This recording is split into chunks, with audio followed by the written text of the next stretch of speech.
palabra fiel es esta y en estas cosas quiero que insistas con firmeza para que los que creen en Dios procuren ocuparse en buenas obras. Estas cosas son buenas y útiles a los hombres.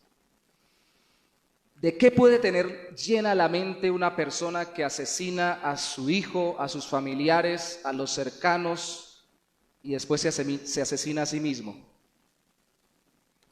Hemos tenido la oportunidad de visitar cárceles, centros de rehabilitación de personas en estado extremo de salud, de enfermedad más bien que de salud, de drogadicción.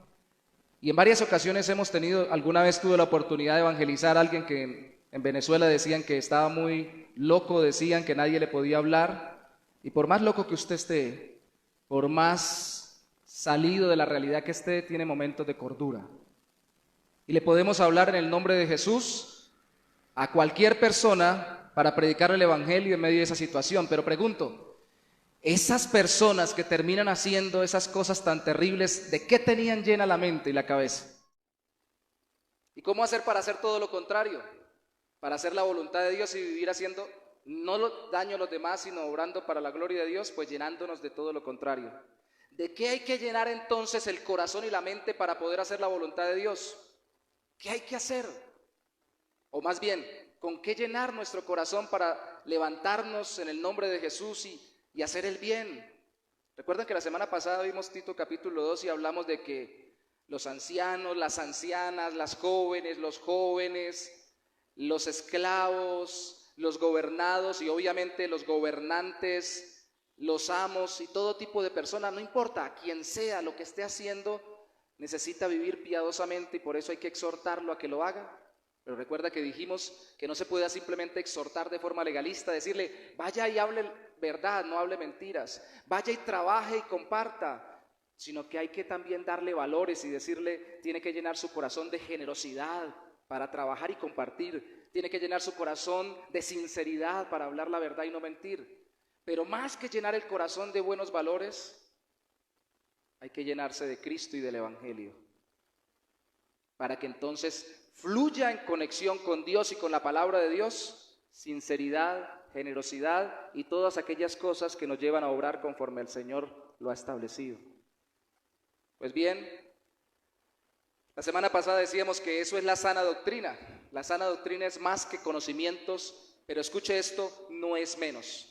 La sana doctrina es más que simplemente llenarse la mente de buenos conceptos sacados de la Biblia, pero no es menos. Tenemos que tener conceptos claros y correctos de Dios, de nosotros, de Cristo Jesús y de lo que Él demanda de nuestras vidas, arrepentimiento y fe, que son los 4 elementos de verdad que conforman el Evangelio: Dios, nosotros, Cristo y la conversión, el arrepentimiento y la fe.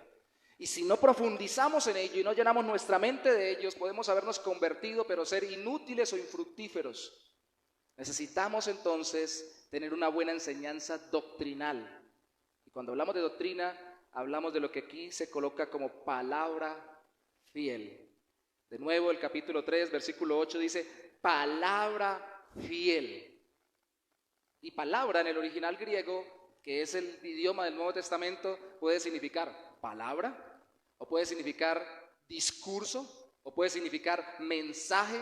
De hecho, como Cristo es Dios hecho hombre y vino a traernos la revelación de quién es Dios, haciéndose hombre en medio de nosotros, entonces Él es la palabra hecha carne o el verbo hecho carne. Ese es Cristo. Entonces, ese mensaje o doctrina que se debe predicar en una iglesia, empezando por el pastor, pero siguiendo por todos los hermanos de la congregación, ese mensaje o doctrina en el que debe insistir con firmeza un cristiano y el líder cristiano más aún y el pastor, debe ser fiel al Evangelio de Jesucristo para que le sea útil a los creyentes en su esfuerzo por obrar bien. No debemos dejar de enseñar y profundizar la doctrina del Evangelio, porque entonces dejaremos de ser fructíferos para el Señor.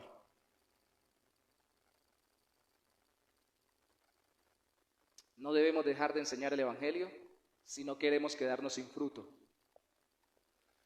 De nuevo, yo puedo tener estrategias psicológicas, yo puedo tener argumentos filosóficos, yo puedo tener conductas firmes para enseñar algo y la gente se puede convencer, persuadir y hasta asustar para hacer lo que yo les diga, pero no se trata de esfuerzos humanos, se trata de que lo que enseñemos sea el Evangelio de Jesucristo, para que la persona cuando obre correctamente sea por la obra del Espíritu de Dios y para la gloria de Dios. Amén. Déjeme ponerle una ilustración porque quiero profundizar. Pensé que iba a demorarme menos, pero ya me voy demorando más, porque apenas estoy en el inicio. En estos días un pastor decía, y lo hemos hablado con varios hermanos, cuando en una pareja el uno es fuerte y la otra es débil, entonces el fuerte tiende a oprimir al débil. Entonces, por ejemplo, si la mujer es fuerte, entonces tiende a manipular al hombre. Si el hombre es fuerte, tiende a oprimir y Dios nos libre hasta golpear a la mujer. Pero si ambos son fuertes, entonces hay problemas grandes, porque decía el predicador que tenía un vaso de agua en la mano, decía, primero pelean un día por el agua, luego el día siguiente por el vaso, y luego al día siguiente pelean por de dónde sacaron el agua y dónde fue que compraron el vaso, y se la pasan en un choque continuo y constante. Pero si los dos son débiles, y allá es donde quiero ir con mi ilustración hoy, terminan siendo oprimidos, manipulados, violentados y hasta maltratados por cualquiera. Puede ser sus papás, los papás del uno o los suegros del otro. Puede ser el patrón que los manipula porque los dos son débiles y necesitan a alguien que los esté mangoneando, mandando. O puede ser, y escuche esto muy importante, el pastor de la iglesia que tiene un carácter fuerte y que cuando ellos preguntan algo, piensan algo, les dice, tienen que orar de esta manera, esto es lo que les mando que hagan, porque son manipulables. Hermanos, y los cristianos no oramos porque nos manden de forma fuerte, los cristianos oramos porque nuestro corazón está lleno del Evangelio y lleno de Cristo, y cuando el predicador expone la palabra de Dios, puede que hable muy suave, puede que predique muy tranquilo, pero mi corazón se convence que eso glorifica a Dios conforme al Evangelio de Jesucristo y lo obedezco. ¿Vemos qué dice Marcos? Aquí es donde los cristianos dicen, amén, gloria a Dios. No está acá, pero lo recordamos, ¿cierto? O como diría él también, ¿es así o no es así? Vamos ahora a profundizar esto. ¿Qué le dijo entonces Pablo a Tito? Dos cosas nada más, por eso me alargué en la introducción, porque solo dos cositas veremos. El mensaje del Evangelio, la palabra fiel, cuando dice eso en el versículo 8 es porque ya la había descrito en los versículos anteriores. Y vamos a empezar leyendo primero los atributos de Dios en el Evangelio y segundo la acción de Dios en el Evangelio. Primero, los atributos de Dios en el Evangelio, en lo que debemos insistir en la iglesia cuando enseñamos. Versículo 3, Tito 3, 3 al 5. Porque nosotros también éramos en otro tiempo insensatos, rebeldes, extraviados, esclavos de concupiscencias y deleites diversos, viviendo en malicia y envidia, aborrecibles y aborreciéndonos unos a otros. Pero cuando se manifestó la bondad de Dios, nuestro Salvador, y su amor para con los hombres, nos salvó no por obras de justicia que nosotros hubiéramos hecho, sino por su misericordia. Déjelo hasta ahí. Ya terminamos el versículo dentro de un momento. Si se dan cuenta, el versículo 3 habla de la vida pecaminosa que llevábamos cuando no estábamos en Cristo. Y se trata de que veamos cómo el Evangelio nos saca de una vida pecaminosa, y cuando él cita el Evangelio que nos ha sacado de esa vida pecaminosa, él lo que enseña es que cuando se manifestó Dios a nuestra vida, contrario al pecado, a la vida pecaminosa que teníamos, nos manifestó la bondad, el amor y la misericordia de Dios. Y eso para traernos ¿qué? El tema central de esos versículos es la salvación. ¿Por qué? Porque dice el versículo 4, nuestro Salvador. Dice el versículo 5, nos salvó. Y dice el versículo 6, Jesucristo nuestro Salvador. El centro de la salvación es el Evangelio. Sin Evangelio no hay salvación. Pero la base del Evangelio primeramente es ¿quién es Dios? ¿Cómo es ese Dios que salva?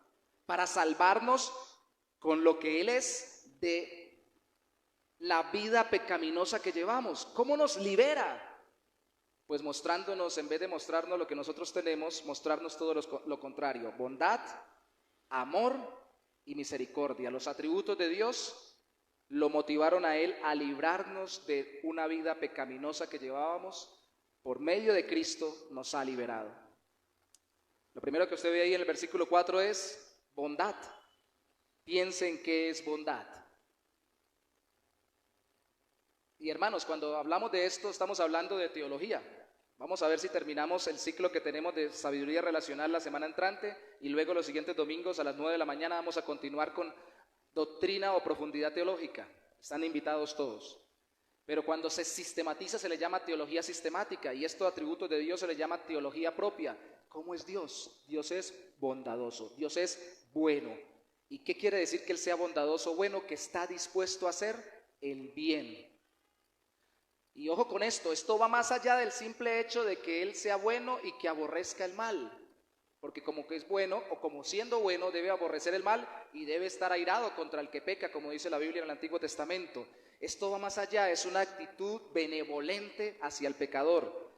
Vea conmigo, sin perder Tito, Romanos capítulo 11, versículo 21. Esta predicación es más una clase que una predicación, porque estamos profundizando en teología soteriológica con teología propia y sistemática, basados en unos cuantos versículos. Romanos capítulo 11, versículo 22 dice: mira pues la bondad y la severidad de Dios. Dios no solo es bueno, también es severo. Y lo uno no contradice lo otro. Si Él es bueno, debe severamente castigar el mal por su bondad. Pero escuche, aquí la bondad se destaca con algo especial. Dice, la severidad ciertamente para los que cayeron. Es decir, para los que viven en pecado y no quisieron caminar con Dios, aunque fueran del pueblo judío, como lo muestra el contexto en este capítulo. Pero la bondad o la disposición de Dios para hacerles el bien para contigo, si permaneces en esa bondad, pues de otra manera tú también serás cortado. Es decir, si yo no veo a Dios como bueno, no voy a permanecer en Él siéndole fiel. Y por eso de nuevo volvemos a que a veces cuando exhortamos, como decíamos la semana pasada, lo que hacemos es regañar, apelar al legalismo, apelar al moralismo, a decirle sea bueno. Pero como no mostramos la bondad de Dios y las personas que se supone que caminamos con Dios no vemos tan bueno que es, entonces no nos estimulamos a caminar haciendo el bien. ¿Qué tan bueno ha sido Dios? Pues es tan bueno que a unos ya los cortó. ¿Usted se ha dado cuenta que no todos han entendido lo que usted entiende si ha entendido el Evangelio? No todos han creído lo que usted cree. Y se ha dado cuenta que Dios ha sido bueno para con usted porque a pesar de la maldad, que es lo contrario de la bondad que usted vivió, como lo decía el versículo 3 de Tito capítulo 3, Él envió a su Hijo a morir por usted. Se dispuso a hacerle el bien cuando nosotros aún éramos pecadores. Romanos capítulo 5, versículo 8. Hermanos, de verdad, les pregunto, ¿Dios es bueno? Pero no como un simple cliché, ¿no? En las películas, sobre todo estadounidenses, dice God is good, good is God, God is good, algo así. Dios es bueno, bueno es Dios. Y lo repiten 500 veces para memorizárselo. Y está bien porque los hace pensar en ello, pero piense, ¿qué tan bueno es Dios para con usted? Porque cuando está pasando un problema, una dificultad, una circunstancia mala, usted piensa, ay Dios, esto está muy malo, muy terrible. ¿Será que Dios es bueno en ese momento? ¿O ya no es bueno Dios? Cuando esté pasando una dificultad, digas, Dios es bueno porque ha enviado a su Hijo a morir por mí, así esté pasando por una circunstancia que me parezca mala. Para que pueda estimularse a hacer lo bueno en medio de las circunstancias más terribles. No porque las circunstancias sean buenas, sino porque Dios es bueno, bondadoso. Significa que está dispuesto a hacer el bien. El amor de Dios, podríamos hablar mucho de él en Tito, en el capítulo mismo 3, en el versículo 4, dice no solamente la bondad de Dios nuestro Salvador, sino dice su amor. Y cuando hablamos de amor, la gente suspira, ¡ay, amor! Amor, y piensan pétalos de rosas, y piensan corazoncitos en el aire, pajaritos volando, cupidos tirando flechas. Hermanos, eso casi siempre no es amor. Puede ser una manifestación del amor, sí, pero no es el verdadero amor. A veces es un apasionamiento, enamoramiento, encaprichamiento, pero no es amor. Porque el amor de Dios va más allá. De hecho, aquí la palabra que aparece como amor es una palabra que significa ser humanitario, amor a los hombres, a los seres humanos. Y esa misma palabra aparece, sin perder Tito, busque conmigo Hechos capítulo 28, versículo 2, si puede buscarlo. Si no, yo lo leo para que lo escuchemos juntos. Hechos 28, 2 dice... Sí, era 28.2. Sí. Y los naturales, ¿qué quiere decir? Los aborígenes o los de esta isla, la isla de Malta, dice Pablo, nos trataron, escuche esto, no con poca humanidad. La palabra humanidad es la misma palabra que aparece amor para con todos los hombres en Tito. Nos trataron no con poca o con no poca humanidad. ¿Por qué? Porque encendiendo un fuego, después de haber naufragado y llegado todos mojados del trajín que vivimos en el mar, llegamos a esa isla. Algunos tienen problemas, porque es decir humanismo, decir humanidad, humanitarismo, ¿murió? Decir humanitarismo o humanismo, algunos lo interpretan como que no vamos a tener en cuenta a Dios. Y si ustedes se dan cuenta, Pablo está centrando el evangelio no en el hombre, sino en Dios. Sí, hay que saber quién es el ser humano, pero primero hay que saber quién es Dios.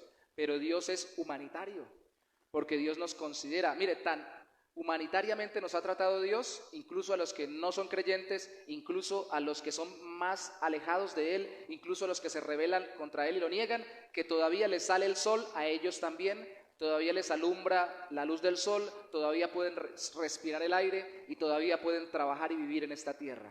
Los trata con humanidad. Pero estamos hablando de algo mucho mayor, estamos hablando de un amor más grande, porque el amor humanitario de Dios en el Evangelio es que Cristo se hizo como uno de nosotros. Y tanto amó al ser humano que se hizo como un ser humano. Y sufrió lo que un ser humano sufre, como dice Hebreos. Y padeció lo que un ser humano padece. ¿Cuántos de los que están aquí algún día han padecido hambre? Por favor, no vaya a levantar la mano si padeció solamente falta de desayuno o falta de almuerzo un día, porque eso no es mucha hambre que digamos.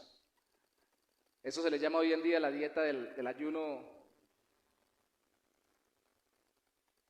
un ayuno saludable que hay por ahí, que ahora solamente comen hasta las 3 de la tarde nada más. Eso es una cuestión de medicina natural. ¿Cuántos han padecido enfermedades? Pero sobre todo, ¿cuántos han padecido problemas con alguien? ¿A cuántos alguien los ha mirado mal, los ha ofendido o los ha tratado incorrectamente? Cristo padeció cansancio, padeció hambre, en algún momento dijo, tengo sed, no podía dormir, no tenía tiempo para dormir. Hasta las zorras tienen guarida, pero el Hijo del Hombre, dijo, de sí mismo no tiene dónde recostar su cabeza. Pero padeció peor aún el aborrecimiento de todos aquellos que se suponía que debían haberlo recibido como el gran Rey y Salvador, al punto de ser maltratado, escupido y crucificado por ellos. Así que esto es más allá que simplemente lo que hicieron, que fue muy bueno, lo que hicieron con Pablo y con su gente, o más bien con las personas que iban con él en el barco cuando naufragaron en Malta, que los recibieron y les atendieron y les pusieron un fuego y les ayudaron para que no tuvieran frío. Esto va hasta el punto de sufrir por el otro. Ese es el amor que Dios ha tenido por nosotros, compadeciéndonos en nuestros sufrimientos humanos. Así que no piense que Dios es ajeno a lo que usted sufre, a lo que usted padece. En estos días en el devocional de Job yo recordaba que desde que me convertí y sobre todo cuando Dios me llamó a servirle en su iglesia, donde estuviéramos, he escuchado mucho la expresión de muchos hermanos decir lo siguiente: ahora que le estoy sirviendo más fielmente a Dios, peor me va. Y lo bueno es recordar que cuando Cristo más fielmente le servía al Señor fue cuando peor le fue. Entre más fiel era la voluntad del Padre, a Cristo lo trataron peor. Así que no se preocupe. No va por mal camino de pronto. Las circunstancias externas no dicen si realmente creemos en el Señor. Lo que lo dice es que nosotros confiemos en que Él es bueno en medio de las circunstancias y que Él nos ama y nos ha tratado con un amor más grande que el que cualquiera nos pueda tratar. Así todos nos aborrezcan y nos desechen, aunque padre y madre nos dejare, con todo Jehová nos recogerá. ¿Quién lo miró feo en estos días? ¿Alguien le ha mirado sin agrado? El Señor recibió más todavía por amor a usted y por amor a mí.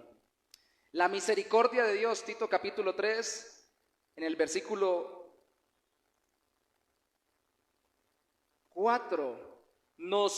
5, nos salvó no por obras de justicia que nosotros hubiéramos hecho, sino por su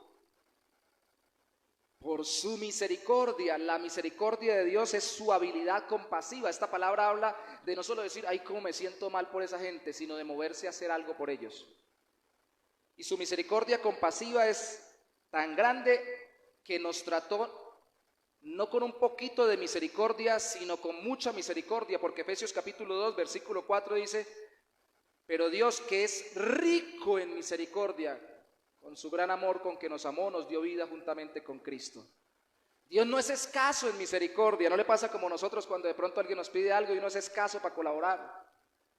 Él dice, hay que ser misericordioso, hay que ser compasivo, pues lo voy a hacer mucho. ¿Por qué? Porque muchas eran nuestras pecaminosidades y porque por muchas que fueran nuestras buenas obras, no alcanzan a cubrir todas nuestras pecaminosidades ni hacer que nosotros seamos merecedores de la salvación en Cristo. Entonces tenía que tenernos misericordia, que es compadecerse de alguien que no es capaz. Ayer alguien me comentaba algo y con toda razón estaba indignado contra alguien por teléfono. Y en medio de todo eso, el Señor trajo a mi mente para esa persona y luego para mí mismo, por situaciones personales. Esa persona está actuando muy mal contra usted, le dije yo a quien hablaba conmigo, pero no entiende lo que está haciendo. Lo hace con todas las ganas, lo hace premeditadamente, está muy mal, pero no sabe ni siquiera la repercusión, no solo sobre su vida, sino sobre la vida de ella misma. ¿Sabe de qué me acordé? La frase de Cristo, Padre, perdónalos porque no saben lo que hacen. Eso es misericordia. Compasión por alguien que ni sabe que se está haciendo daño a sí mismo. Y eso no lo libra de la responsabilidad, pero nos hace tenerle compasión como Cristo la tuvo por nosotros pecadores. Bondad, amor, misericordia de Dios. Pregunto, ¿a usted lo motiva la bondad, el amor y la misericordia de Dios en Cristo para obrar bien? ¿O qué lo motiva para obrar bien? ¿Que va a recibir una recompensa? Pues sí, vamos a recibir recompensa. El Señor no se queda con nada. Si no recibimos tierra es más grande en la eternidad. Pero, ¿lo está haciendo como por un negocio? ¿Para poder que le vaya bien usted hace lo bueno? ¿O es porque está tan convencido de que en Cristo Dios ha sido tan bueno, tan amoroso y tan misericordioso con usted, que entonces usted no necesita que nadie le pague, que nadie le obligue, que nadie le diga nada, se porta bien con los demás por ello? Eso es el Evangelio. Dios nos salvó en Cristo por su bondad, amor y misericordia, los atributos de Dios. Y la acción de Dios a través de la cual, es el segundo punto, nos liberó en Cristo de la esclavitud a una vida pecaminosa, está en los versículos 5, desde la coma en adelante, hasta el versículo 7. Dice, por el lavamiento de la regeneración y por la renovación del Espíritu Santo. el cual derramó en nosotros abundantemente por Jesucristo nuestro Salvador, para que, justificados por su gracia, viniésemos a ser herederos conforme a la esperanza de la vida eterna. Y si alguien viene por primera vez a la iglesia y no ha estado en ninguna otra congregación, ni mucho menos en un instituto bíblico, si usted le dice, por favor, descríbame la doctrina de la regeneración y la doctrina de la justificación, él dice, ¿eso qué es? Porque son términos sacados de la Biblia, pero que son bastante profundos. Usted se puede demorar toda una materia, todo un semestre viendo solo regeneración, la obra del Espíritu Santo, para hacer que una persona, como lo dijo Cristo en Juan capítulo 3, nazca de nuevo, porque literalmente es volver al Génesis, un nuevo comienzo, un nuevo nacimiento, como le dijo Jesús en Juan 3 a Nicodemo. Y cuando se lo dijo Jesús a Nicodemo en Juan 3, Nicodemo dijo, ¿cómo así? Y era maestro de Israel, ¿no? Maestro religioso. ¿Cómo hace uno para nacer de nuevo? ¿Vuelve otra vez al vientre de la mamá? Y usted encuentra esa charla entre Juan capítulo 3, versículo 3 al 8 especialmente, que Jesús le explica que tiene que nacer de nuevo. Pero ojo con esto, no le está mandando a nacer de nuevo, le está diciendo de que si no nace de nuevo, es decir, si no hay un cambio interior en su corazón, va a seguir igual ciego, igual terco, igual desobediente, igual de pecador. Que tiene que haber un cambio en sus motivaciones, en su forma de pensar, en su forma de sentir, en su forma de decidir, por dentro. Porque si no, sigue siendo lo mismo. Como dijo una hermana alguna vez, es un término que tenía allá en Cúcuta, ni que lo pongan otra vez en el vientre de la mamá y lo vuelvan a sacar, decía ella. Esta persona cambia, es un dicho que tenía ella que se parece a lo que dijo Nicodemo. La realidad es que no se trata de volver a ser físicamente. Aquí no se trata, por ejemplo, cuando una mujer le pide al Señor, Señor, cambia a mi marido, que se lo cambie por otro, que sea más simpático, se trata de que le cambie el corazón. Aquí no se trata de que uno, Señor, cambie a mi hermano que me cae mal, no se trata de que me lo cambie por otro, llévate este y trae otro que me caiga mejor. Se trata de que obre en su corazón. ¿O no es así? ¿O cómo estamos orando nosotros? ¿Sí? Pregunto, ¿no? Porque de pronto estamos orando y por eso algunos hermanos no han vuelto.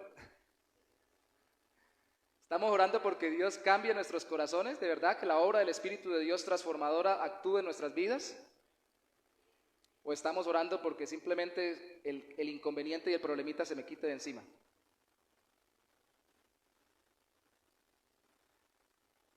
El nuevo nacimiento es un milagro, hermanos. La regeneración es por obra del Espíritu Santo y por lo general en la Biblia, en el Nuevo Testamento, cuando se habla de Dios, se está hablando de Dios Padre, si después se menciona al Espíritu y a Cristo.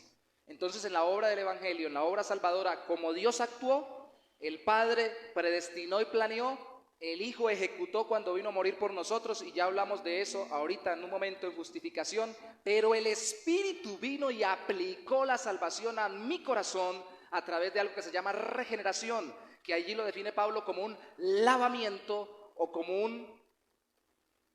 una renovación. Lavado, renovado,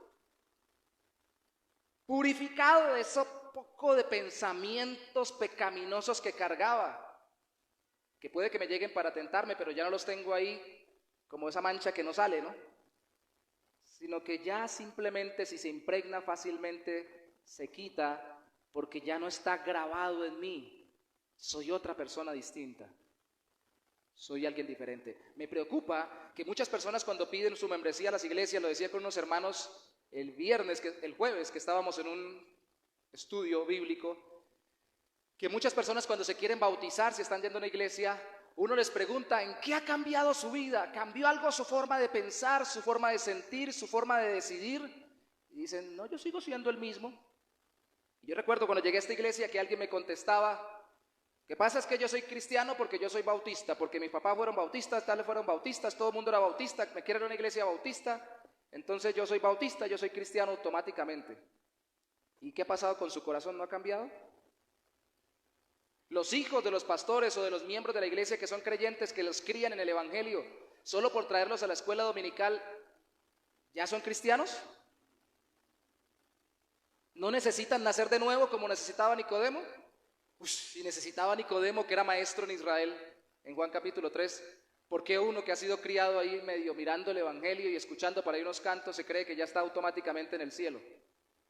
Ese cambio es obra del Espíritu de Dios y por ese cambio es que tenemos que obrar. Y si no ha habido cambio en su corazón y en mi corazón, en la forma como pensábamos antes de conocer el evangelio, en la forma como sentíamos y como decidíamos, así ahora no seamos perfectos. Si hubo cambio, somos cristianos, y si no lo ha habido, no lo somos. Porque la doctrina del evangelio se basa en algo tan sencillo como la regeneración. Alguien dice, pero entonces ¿cómo hace uno para predicarle a la gente? Así como Cristo le dijo eso a Nicodemo sin ningún problema y después le predicó el evangelio. Usted se da cuenta que después del versículo 8 en el capítulo 3 de Juan, se los dejo de tarea, le dijo, ¿usted no sabe? Nicodemo, ¿usted no entiende? Le estoy explicando cosas que se aplican acá en la tierra. ¿Cómo sería si me pongo a explicarles cosas que suceden en el cielo?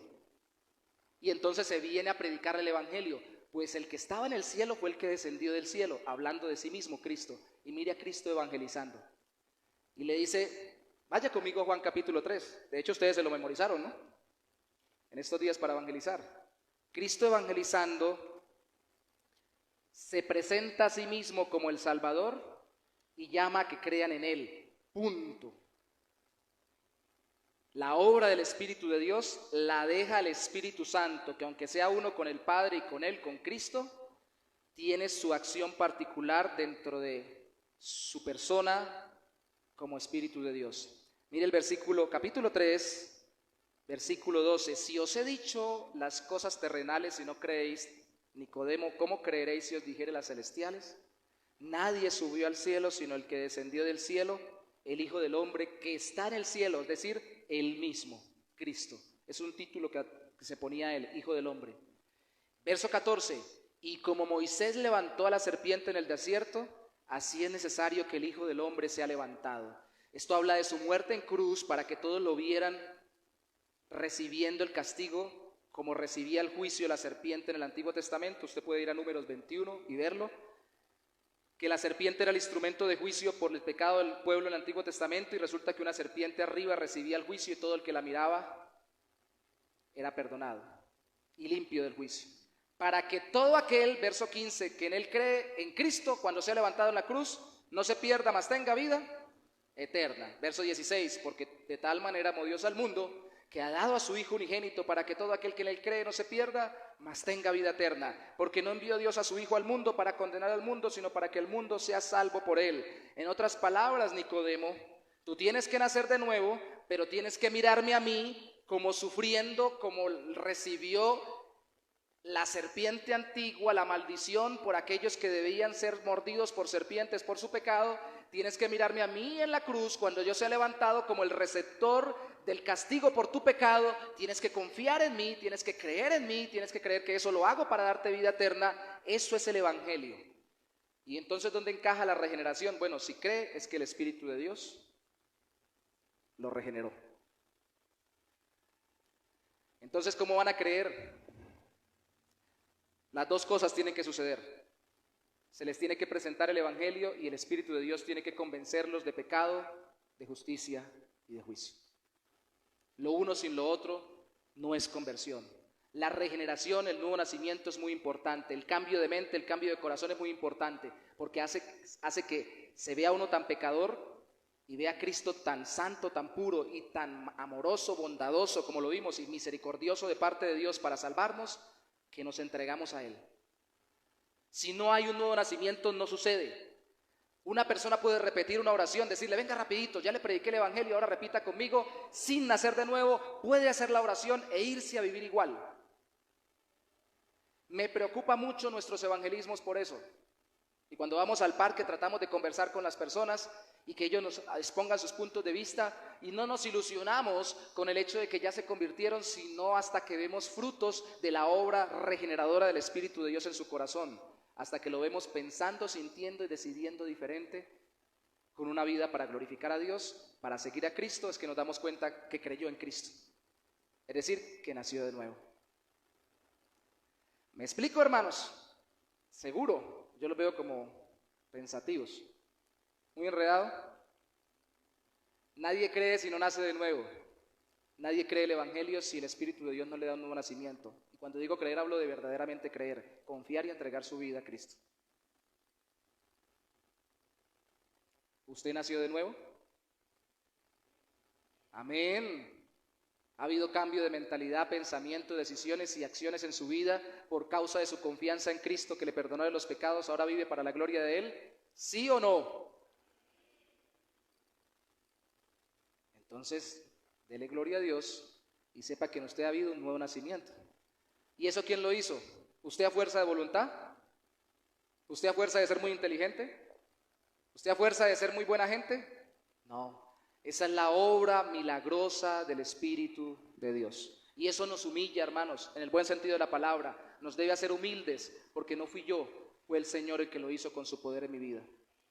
Y cuando predico, el que se convierte no es porque yo hable muy bonito, ni porque sea muy bueno para hablar, ni en el caso mío que yo hable muy rápido. Si alguien se convierte, es precisamente por la obra del Espíritu de Dios, porque peor aún, hablando rápido, menos me entienden. Cuando estábamos acá, empezamos en la iglesia y que se escuchaba peor el sonido, yo decía, el que viene a la iglesia y se queda caminando con el Señor, sin esas espumas acá, y viene a culto, y se aguanta un predicador hablando muy rápido, y el sonido, el eco dando vueltas, y sigue caminando, de verdad es porque el Señor obró un milagro en su corazón. Porque era bastante incómodo escuchar, ¿recuerdan? Ahora no es tan cómodo, pero por lo menos es más entendible. Regeneración. Y eso nos la da abundantemente en Cristo. Volvamos a Tito para ir redondeando nuestro tema de hoy. Tito 3 dice, después de hablar de la regeneración, que derramó Dios el Espíritu Santo en nosotros por Jesucristo nuestro Salvador. No lo derrama porque nosotros hicimos algo para que lo pusiera en nosotros, sino por lo que Cristo hizo. Por eso es que el Espíritu viene a nosotros. Y en los versículos 7, en el versículo 7 específicamente dice, para que justificados por su gracia, es decir, gratuitamente, declarados justos, viniésemos a ser herederos o adoptados como herederos conforme a la esperanza de la vida eterna. Justificación. Una persona creyente, puede que sea más santa con el pasar del tiempo, puede que sea más fiel, pero no puede que sea más hijo de Dios, porque ya nació de nuevo un día y para siempre será un nuevo nacido. Puede que mejore en su santidad, pero sigues teniendo la misma categoría de nuevo nacido o de regenerado. Igual una persona que ha creído en Cristo, que Cristo con su justicia pagó por mis pecados y ahora yo soy visto como justo por la justicia de Cristo y por eso es que Dios me perdona, puede que crezca en santidad, pero no crece en justificación, porque la justicia que nos salva siempre ha sido y será la misma, no la nuestra, sino la justicia de... ¿La justicia de? Voy a tener que hacer un examen A, B, C y D. ¿La justicia que nos salva es la justicia nuestra o la justicia de Cristo? Ah, bueno. Entonces, si yo ya soy mucho más santo, mucho más maduro en el Señor, dando mucho más testimonio, ¿soy más justo o menos justo? Más bien, perdón la pregunta, ¿soy más justificado o igualmente justificado? Igual. ¿Por qué? Porque aunque crezca en santidad, la justicia que me cubre para que Dios me perdone no es mi justicia nunca, siempre ha sido y será la justicia de Cristo. Y alguien dijo, pero si usted predica eso, no a mí, se lo dijeron a Pablo o Pablo pensó que se lo iban a decir en Romanos capítulo 6. Si usted predica eso, entonces la gente se va a decir, yo creo que Cristo me justificó con su justicia y me voy a pecar, a hacer lo que yo quiera. Dice Pablo, nunca acontezca tal cosa. Que eso nunca suceda, que un cristiano piense eso. Porque si el Señor me justificó para que yo sea perdonado con su justicia, ¿cómo voy a ponerme a practicar el pecado por el cual Él tuvo que sufrir y entregar su justicia para que yo fuera perdonado? ¿Cómo voy a ser desagradecido de esa forma si verdaderamente entiendo que Él puso su justicia por mí? Eso lo pensará el diablo y los hijos del diablo, pero un hijo de Dios no lo piensa. Un hijo de Dios crece en santidad. Pero lo que pasa es que muchos hijos de Dios, genuinamente queriendo crecer en santidad conforme el Evangelio, escuchen esto, hermanos, dudan mucho de su seguridad de salvación. Cuando vuelven a pecar, no citan rápidamente el texto de Juan donde dice que el que pecare abogado tiene para con el Padre a Jesucristo, sino por ahí, yo tuve una persona que fue un discípulo mío, lo digo con mucho dolor, decía cuando pecaba que él sentía la horrenda expectación de juicio, citando otro versículo bíblico de juicio en Hebreos. No confían en que ya la justicia de Cristo lo cubrió desde que fue regenerado y confió en Cristo hasta que entregue su vida a Cristo, sino que cada vez que peca, entonces piensa, ¿será que soy o no soy? ¿Será que así me perdonó o no me perdonó el Señor? ¿Será que el Espíritu de Dios sí me hizo nacer de nuevo o no? ¿Será que es que con su justicia o con la mía? Yo como que volví a perder la salvación y en ese merecumbé, sinceramente, no de mala fe, sino con todo un corazón, muchos creyentes que quieren honrar a Dios empiezan a dudar, porque no se acuerdan que la justicia que los salva es la justicia de... Otra vez se me perdieron. La justicia que los salva es la justicia de... Vamos a tener que repetirlo y usted tiene que irse para adelante, de aquí hasta la casa diciendo, la justicia que me salva, la justicia de... La justicia que nos salva, la justicia de Cristo. Entonces, cuando pecamos, ¿qué hacemos? Pues bueno, como el Hijo tiene que ir donde el Padre, ¿de qué dice el texto? Que fuimos constituidos herederos. Entonces ahora tenemos no solo la justicia de Cristo a nuestro favor, sino que hemos sido adoptados y nos trata el Padre como si nosotros fuéramos el mismo Cristo. ¿Hay amor o no hay amor ahí? ¿Hay bondad o no hay bondad ahí? ¿Hay misericordia o no hay misericordia ahí? Eso se llama justificación. Dios nos imputa la justicia de Cristo gratuitamente y nos constituye herederos o hijos suyos como Cristo lo es eternamente. Claro, nosotros no tenemos una eternidad pasada, tuvimos un tiempo en que nacimos físicamente, un tiempo en que nacimos espiritualmente, pero de aquí en adelante ni la muerte, ni la vida, ni los ángeles, ni los principados, ni ninguna otra cosa creada me podrá separar del amor de Dios en Cristo Jesús. Esto es eterno. ¿No lo hace sentir seguro? No hay nada más terrible que uno estar casado pensando que lo van a echar cada vez que se equivoque. No hay nada más terrible que uno tener un papá que cada vez que se equivoque diga lo voy a sacar de la casa, o una mamá que lo trate así. En nuestro caso, nuestro Padre no nos echa porque esto es eterno, nos disciplina y nos corrige como hijos. Sí hay que arrepentirse en el momento en que pecamos, pero recordando de que es su justicia, su regeneración. Entonces, no lo hace eso actuar, la regeneración y la justificación del Espíritu Santo y de Cristo en su vida, no lo hace actuar para obrar conforme a la voluntad de Dios, no lo impulsa. ¿Qué más motivos quiere usted o qué quiero yo para hacer la voluntad de Dios? Les dejo de tarea el resto del capítulo, porque en el resto del capítulo se concluye que si insistimos en llenar la mente de los creyentes y nuestra propia mente de los atributos y las acciones de Dios que se proclaman en el Evangelio, nos quedará más sencillo tres cosas. Primero, evitar cuestiones necias o temas infructuosos. ¿Para qué me pongo yo a discutir cosas doctrinales que no son conforme al Evangelio y que me van a meter dudas en la cabeza? ¿Para qué? Usted lo va a leer en el resto de versículos de ese capítulo. Eso está en el versículo 9.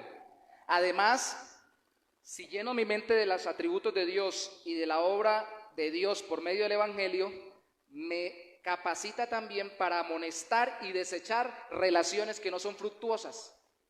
Entonces yo puedo reconvenir a mi hermano, decirle, hermano, eso no es, si usted dice que es creyente, un caminar conforme a alguien que dice que ha sido perdonado por Cristo. Y si sigue, me permite decir, hermano, qué pena, pero no podemos andar más en sintonía íntima, por lo menos, aunque podamos saludarnos, porque usted insiste en vivir fuera de la voluntad de Dios. Y si eso pasa en una iglesia, la iglesia está autorizada incluso para expulsar de la membresía al creyente, por causa del nombre de Cristo, porque decimos, no es una persona regenerada ni justificada por el Señor, no ha entendido el amor, ni la bondad, ni la misericordia de Dios en Cristo, vive como cualquiera, sin Dios y sin ley. Y además nos queda más sencillo enviar o encaminar a otros fructíferamente, decirles por dónde tiene que ir. Al final termina el apóstol Pablo su carta a Tito diciendo, fulanito de tal va para tal lado, estoy mandando a fulanito a tal otro a hacer esto. Vamos a poder aconsejar a las personas más conforme a la voluntad de Dios si en nuestra mente están los atributos de Dios y la forma en que Dios actuó para salvarnos como motivación y como referente para aconsejarlos. Les pongo este ejemplo final. Si usted se sienta a aconsejar a alguien pensando que cada vez que lo aconseja se porta peor, va a dejar de aconsejarlo. Pero si usted se sienta a aconsejar a alguien pensando en que Cristo es bueno, que Dios es bueno, amoroso, misericordioso con usted por medio de Cristo, que le ha dado un nuevo nacimiento, que lo ha justificado para corregirlo cuando cae como hijo, entonces usted le va a poder encaminar o enviar, escuche esto, no solo para que cambie su vida externa, sino para que también ponga la fe en ese mismo Dios que usted ha creído. ¿Qué tal si nos ponemos sobre nuestros pies, por favor, para orar? ¿Se dan cuenta por qué los pastores a veces no enseñamos tanta doctrina profunda? Porque mejor hacerla con clases, pero que toda sale de la Biblia. Términos como regeneración y justificación, lo veremos en teología sistemática, no es otra cosa sino que el Espíritu Santo nos hizo nacer de nuevo y que Jesucristo dio su justicia por nosotros, su carácter justo. Que el Señor nos ayude entonces a poner en práctica un obrar conforme a la voluntad de Dios basado en este conocimiento y que no se quede en mero conocimiento, sino se lleve a la práctica. Señor, ayúdanos, en esta hora te pedimos, para vivir conforme a tu voluntad, evitando enfocarnos en el servicio ministerial, pero también en cualquier otra área de nuestra vida, en cuestiones necias o en temas que no producen fruto para nuestra santificación, que no van de acuerdo al nuevo nacimiento que nos ha dado, ni a la justicia de Cristo que nos ha sido imputada. Ayúdanos, oh Santo Señor, a cuando aconsejamos o amonestamos a alguien, e incluso cuando decidimos si continuamos o no una relación con alguien, lo hagamos, oh Santo Señor, basados en tu amor, tu misericordia y tu bondad para con nosotros en Cristo, y teniendo como base el que tú ya nos has hecho nuevos y que por eso debemos ser diferentes en cómo vemos las cosas y cómo tratamos las cosas en este mundo. A veces nos aferramos a amistades que lo que nos están haciendo es un peso muerto sobre nuestras vidas, tratando de sacarnos del caminar conforme a tu voluntad. Nos aferramos a cosas que nos están impidiendo crecer en el caminar como hijos de Dios, que somos ahora nacidos de nuevo, o nos aferramos a costumbres de nuestra vida, a deleites y pasiones que nos impiden desarrollar una relación contigo, quien ahora eres nuestro Padre. Ayúdanos, Señor, porque necesitamos desechar lo que no es fructífero para nuestra vida, ahora como nuevos nacidos y justificados en Cristo. Y ayúdanos a ayudar a otros a que se conduzcan no solo en comportamiento, no solo en valores o moral, sino en fe, confiando en que lo que hacen, lo hacen porque creen, y lo que creen realmente lo creen porque Cristo se entregó por ellos en la cruz. Y por amor de tu nombre, que no levantemos una generación que solo se porte bien, hable bien y sean muy bien referenciados por los demás, sino que te ame con todo su ser y lo que vive lo viva por la fe en el Hijo de Dios que me amó y se entregó por mí. Ayúdanos, oh Santo Señor, a que esto no caiga pesado. Yo sé que a veces es pesado los oídos, sobre todo cuando somos creyentes nuevos o no hemos madurado en el estudio de tu palabra, profundizar en la doctrina. Pero es que la doctrina, como el alimento sólido, se le da a los que quieren que crezcan y que se fortalezcan con más vitaminas y minerales físicamente. Así también la doctrina más profunda es para fortalecernos y hacernos más confiados, más fuertes espiritualmente en Cristo. Que tu pueblo sea un pueblo fuerte, que pueda degustar banquetes profundos de tu palabra, de tus atributos, de tu acción salvadora por medio del Evangelio, y que así, Señor, podamos llevarlo a la práctica y vivir para la gloria de tu nombre en Cristo Jesús. Amén y amén. Que Dios me lo bendiga.